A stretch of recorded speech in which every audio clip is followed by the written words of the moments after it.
প্রাচীন স্থাপত্য ও মন্দিরের শহর মিশরের লুক্সরে ২০২৭ সালের ২ আগস্ট একটি বিরল পূর্ণ সূর্যগ্রহণ সংগঠিত হতে যাচ্ছে। নাসার তথ্য অনুযায়ী 2114 সাল পর্যন্ত, অর্থাৎ আগামী ৮ দশকের মধ্যে পৃথিবীর বুকে এত দীর্ঘ সময় ধরে আর কোনো পূর্ণ সূর্যগ্রহণ দেখা যাবে না। টানা ৬ মিনিট ২৩ সেকেন্ড স্থায়ী হবে এটি। এই সূর্যগ্রহণটি আটলান্টিক মহাসাগর থেকে শুরু হয়ে উত্তর আফ্রিকা, ইউরোপ ও মধ্যপ্রাচ্য অতিক্রমকারী ২৫৯ কিলোমিটার বিস্তৃত লুক্সরের পাশাপাশি কারিস, ট্যাঙ্গিয়ার ও জেদ্দার মতো শহরগুলো রাতের মতো অন্ধকারে ঢেকে যাবে।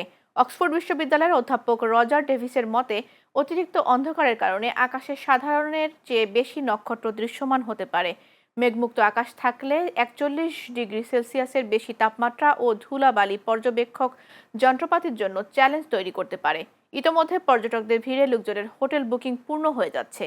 এছাড়া রাজধানী কায়রোতে সূর্যের ৯৪% ঢেকে যাবে বলে গবেষণার প্রস্তুতি নিচ্ছে দেশটির অ্যাস্ট্রোনমিক্যাল অবজারভেটরি।